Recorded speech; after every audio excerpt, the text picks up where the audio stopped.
What if I told you guys the next big TCG isn't made of cardboard, but every single card is laser engraved anodized aluminum.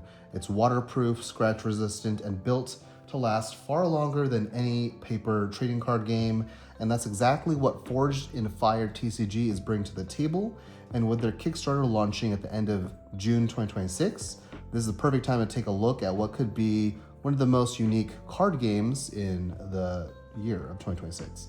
So here's the thing. The metal cards aren't just the most interesting part. It takes a familiar gameplay loop of Pokemon TCG and adds a kind of risk versus reward gameplay in the chaos portion of the game, where when you attack, if your chaos is too high on your creature, you could either do nothing, deal damage to yourself, or just combat as normal. So what is Forged in Fire? Like I said, it's a creature combat game where players battle to destroy their opponent's Forge Core. The Forge Core is just like your health. So in Pokemon, you're battling to get 6 prize cards. In this game, you're trying to destroy your opponent's Forge. So your Forge is like right here on this side. It's pretty much like pooping out creatures to fight. So you're trying to destroy your opponent's Forge, or like I guess their base, and it has 50 life.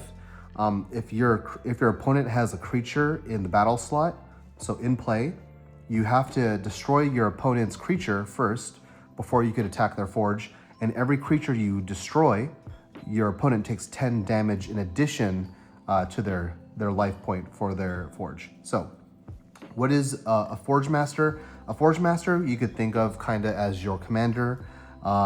He is just going to be here. You could once a turn use his ability to activate him. So this guy is Voltrax Storm Herald. Coin flip manipulation is his effect.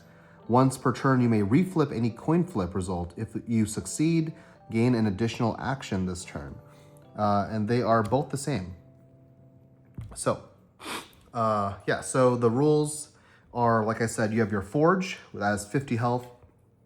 You play a creature in the battle slot, and then you could have creatures in standby, just like Pokemon. You could, once per turns, play a creature to a standby phase, or you could switch out your battle slot with a standby creature, but you cannot attack the turn that they come in, so you have to wait until next turn, but you can still use their abilities. And in this game, you have to choose whether to attack or use an ability. So this guy is Echo Wraith. His attack is 6, or you could use his ability, which is Phantom Pulse. So going over the card anatomy, well, we'll just look at this card since we have it. Echo Wraith, that is the name of the creature. The 3 stars are the rarity. That is the creature subtype, which is Spirit. This is where things kind of get confusing. Power is actually the health, so it has 6 health. Damage stays on between turns. Chaos is 4, so like I said, when you get higher chaos, your attacks can start failing or kind of backfire and attack themselves. And then control is how much damage they do. So power is actually the health, control is the damage. Okay, on the bottom left is the collection number. Bottom right is the artist. And then you got the name of the game there. So pretty familiar gameplay. I think it's like not too hard.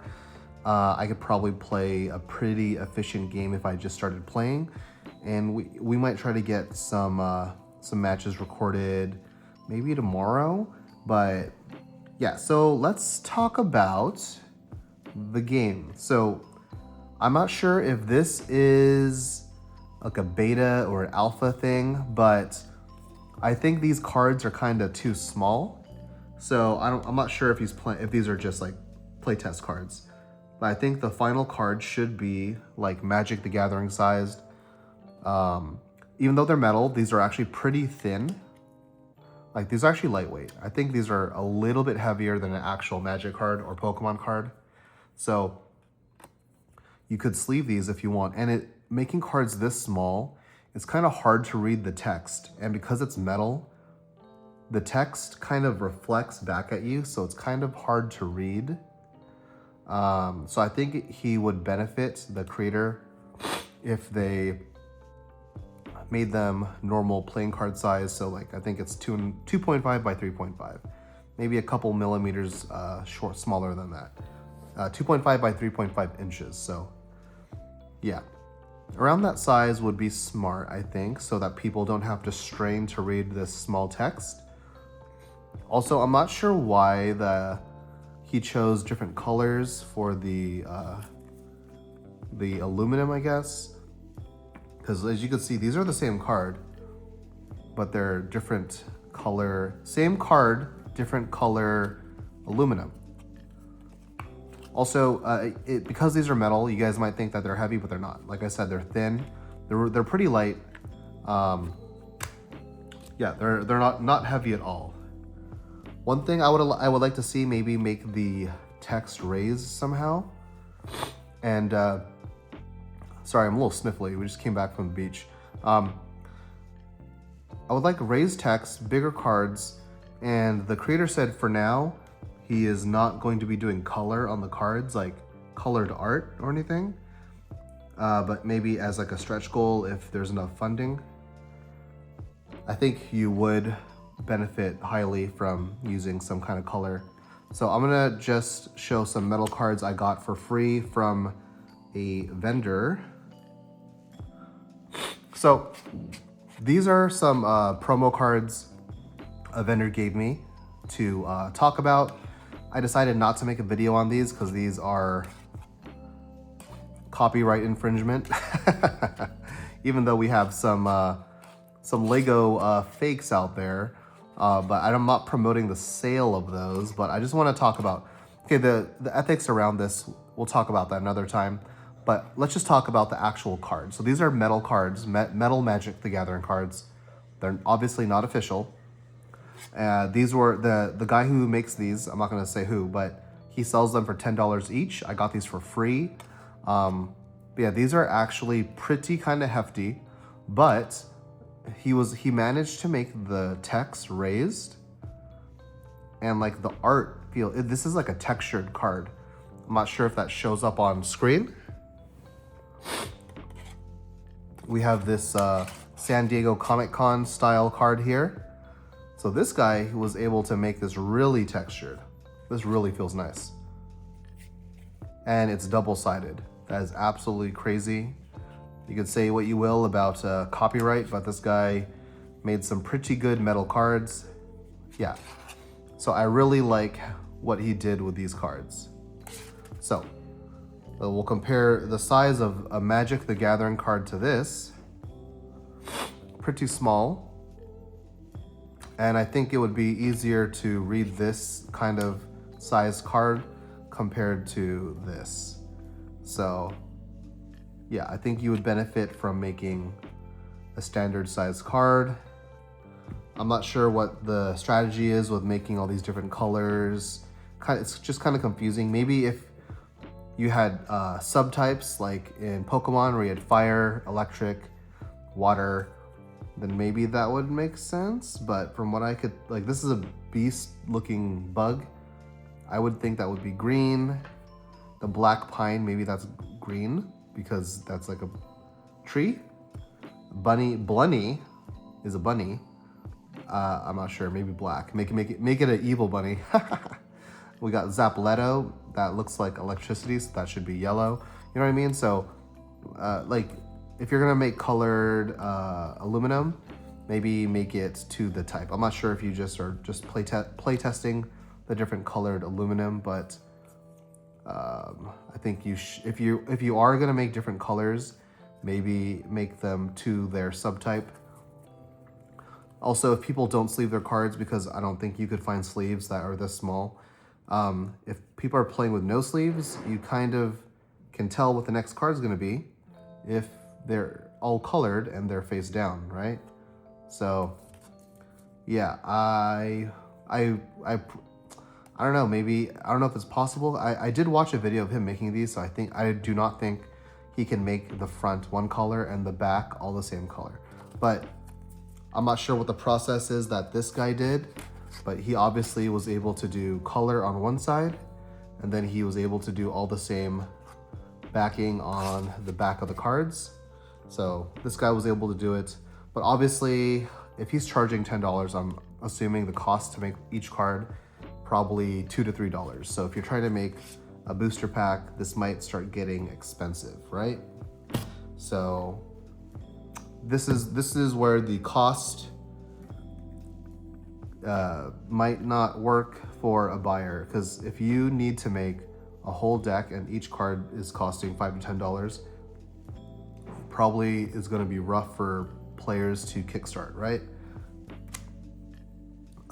Yeah. So I'm just comparing what I got on hand, because the creator of the game said that there weren't any plans so far for color, and this guy obviously could make it happen. This is even like an etched foil metal.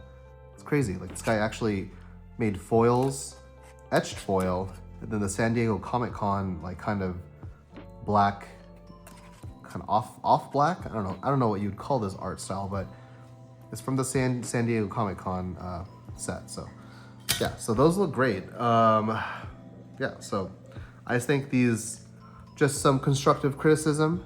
Regular Magic card sized. Oh, and the centering, like this card, you could see the centering is way off.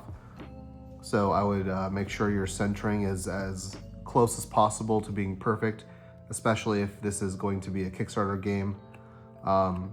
Again, bigger standard Magic card size I think would be beneficial.